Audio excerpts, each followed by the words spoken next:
Hi, I'm Jasmine Ta, a senior at Milpitas High School. And I'm Naveed Safipour, a senior at Saratoga High School. And you're watching Cover to Cover, Read This's online book discussion. And this month we'll be discussing Life of Pi by Jan Martel. And this book is the story of a boy who, while traveling to Canada from India with his parents on a boat, ends up sinking.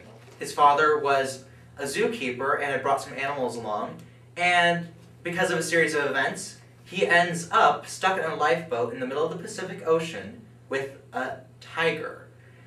So the story is a story of survival. It also brings in elements of religion, and it's, in my opinion, overall a good book. So what did you think, Jasmine? I am so sorry, Naveed, but it wasn't bearable to read. I couldn't finish it. I tried really, really hard. I just couldn't. It was too long. Did you get through most of it, though, or? I did. I had about a little over 100 pages left to read, but I think the main problem was that it just wasn't, it didn't hold up to my expectations. Like, I was really excited to read Life of Pi, especially since the cover is just so beautiful. And, you know, there's a canoe and a kid in the boat, right? Which I just totally loved. And the story seemed really interesting, but when you open the book, it just starts just prose after prose, and I gave myself 20 pages thinking that the exposition would be over and done with, but it just kept on going. Yeah, it goes on quite a long time. And I'm not going to lie, it is a hard book to get through. It took me over a month, I think. It was just because I kept on stopping and starting again, and sometimes reading I'd fall asleep or stuff like that. But, you know, by the end, I felt it was worth it. There are some parts of the book that I actually did like, that I could, you know, read fluently, and I just got it quick. But then that's just hidden by all this prose. It's just really long sentences. And I think another part is that there's no dialogue.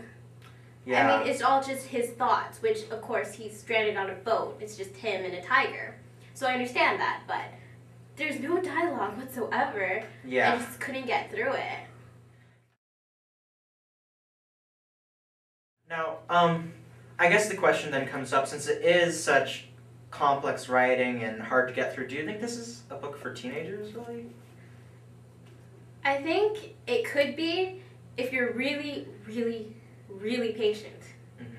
And I am patient, but I couldn't do it. So what about you? Do you think that teens could actually get into it? I personally do think this is a great book for teenagers to read.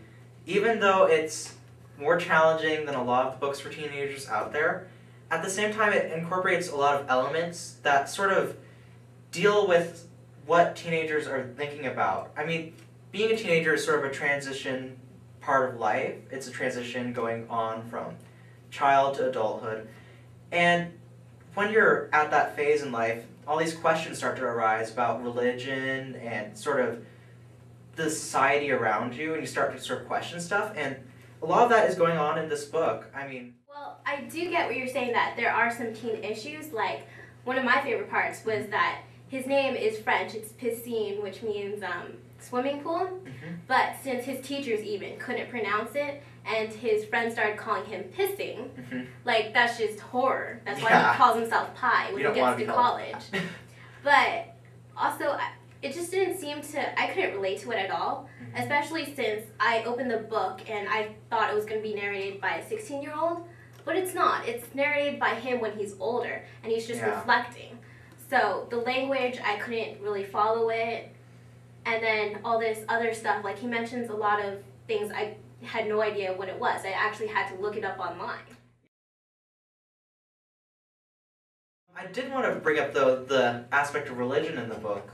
To me, that's one of the things that makes it more meaningful, because I've never been very strongly religious or devoted to one single religion, so I could really relate to Pi as he was taking all those different, meeting with all those different holy people. He was actually, I think, mixing through religions. Like, he was practicing Hinduism, Christianity and I forget the third religion, Mm-hmm. but Hinduism. Hinduism? Yeah. Okay. And then also there's the atheist science teacher. Yes. Or math teacher. And it was really interesting to me because I never thought that, well, I could see how he can mix it, but that he actually did. And then how all the priests and ministers were just getting angry at him. And his response was, I just want to love God. And I thought that was really cute, that was really a sweet point in the book. Yeah. At the beginning of the novel, I was thinking, okay, you gotta get into the boat and get stranded. Why don't you go into the boat, get stranded? It takes a while to get to the main plot, yeah. Yeah, and then while he was on the boat, I just wanted... You want him to get off the boat now. No, are you gonna die or are you gonna, like, live? Like, get off now. So... It's very slow-paced. I couldn't take it. I couldn't finish it. Well, the bottom line for me is, it's a very spiritual book, and it raises a lot of very good questions that you can ask yourself. So I think it's worthwhile to endure. And I say you should if you are willing to work at it.